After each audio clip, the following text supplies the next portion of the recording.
Hey guys, today we're going to learn about the derivative. Now in calculus, the derivative is the basis of everything you learn, so it's really important that we understand this before we move on to other things. So the first thing you need to learn about the derivative is that it's the same thing as the instantaneous rate of change, or the slope.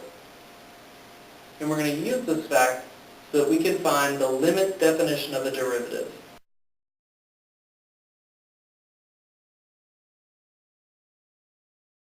So we know from algebra that the slope of a line is given by the change in y over the change in x. And we know that the slope of a function is given by the slope of the secant line on that function between 2 points. Now the derivative represents the slope at one single point on a function. So that's going to be given by the tangent line at that one point. And these two are related in a fairly simple way. So if we move y closer and closer to x, these lines that I'm drawing are going to more closely approximate this tangent line. So we're seeing that the secant line slowly turns down until it's fairly close to the tangent line. And so the formula for the derivative is going to model this process algebraically.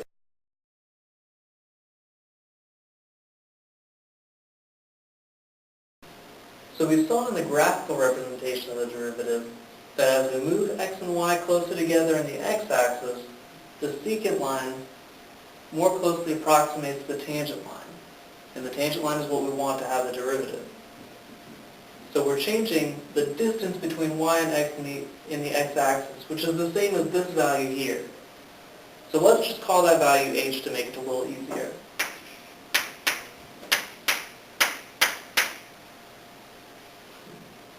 And we'll also change it up here just so we can see it in the formula.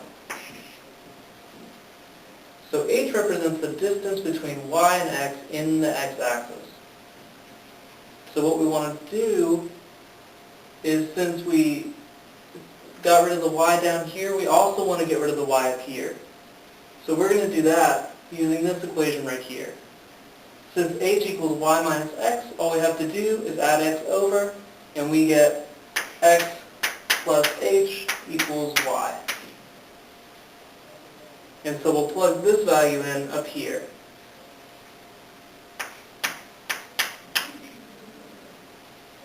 Now this equation is getting really close to the definition of a derivative.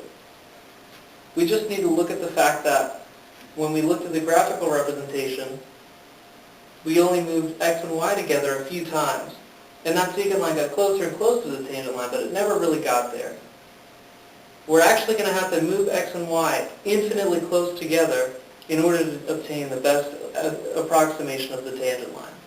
And the way we're going to do that is we're going to use the limit. So we want to take the limit as the distance between x and y, which is h, goes to 0.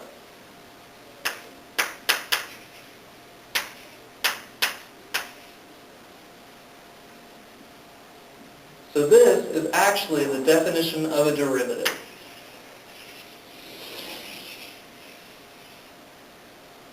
It's the slope of the secant line of 2 points that are infinitely close together. So it's essentially the slope of the function at one point.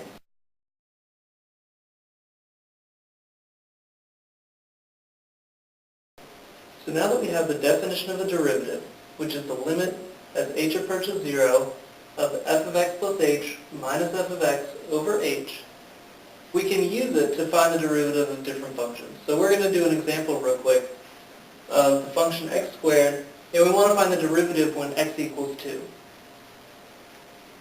So we're going to start by just plugging into this equation, and we'll get the limit as h approaches 0 of x plus h squared minus x squared over h.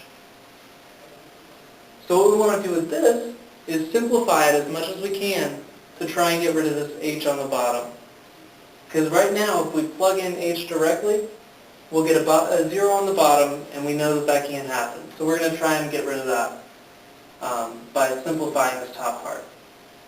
So to start, we'll see that this is equal to the limit as h approaches 0 of x squared plus 2xh plus h squared minus x squared over h. And we get that just by multiplying this out. So we see here that these x squareds already cancel out. And now we're left with 2xh plus h squared over h. So we can actually factor out an h from the top and get rid of the one on the bottom too. So now we're left with the limit as h approaches 0 of 2x plus h. Now because of this limit, this h goes to 0. So this equals 2x. Now we're trying to find the derivative at x equals 2. So we can just plug that in, and this equals 4. So now we know pretty much everything there is to know about the limit definition of a derivative. We have the formula, and we know how to apply it to a function.